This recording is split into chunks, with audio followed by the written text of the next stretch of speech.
For suppose yellow media అని చెప్తారు కదా జగన్, ఆ ఎల్లో మీడియా మొత్తం ఇప్పుడు షర్మిలను హైలైట్ చేస్తుంది. జస్ట్ ఇమాజిన్, అసలు షర్మిలను హైలైట్ చేయాలని కారణం ఏంటిది? అదంతా హిడెన్ కదా. అలా హైలైట్ చేయాలంటే పర్టికులర్ గా వాళ్ళకంటే ఏదో ఒక వ్యూహం ఉండాలి. ఇప్పుడు జగన్ చూడు, ఇప్పుడు షర్మిలను తిట్టలేదు కాబట్టి షర్మిలకు ఓట్లు వస్తాయి. షర్మిలను తిట్టాడా ఆటోమేటిక్ గా తనకు వచ్చే ఓట్లు జగన్ కి వస్తాయి. ఎటు చూసినా ఫెచ్చింగ్ జగన్ కే ఉంది, బ్యాలెన్స్డ్ గా ఉంది జగన్ కి. అందుకని ఇది పెద్ద వ్యూహం అన్నట్టు.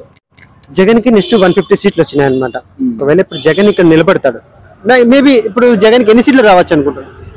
మేబీ ఈసారి tough competition. Last time Jagan గెలవడానికి కారణం ఏంటంటే, ఫస్ట్ తను లాస్ట్ టైం వైఎస్ఆర్ రెండోసారి ఎలా గెలవడానికి కారణమైందో చంద్రబాబు కూడా అదే వ్యూహం చేశాడు అన్నట్టు. జగన్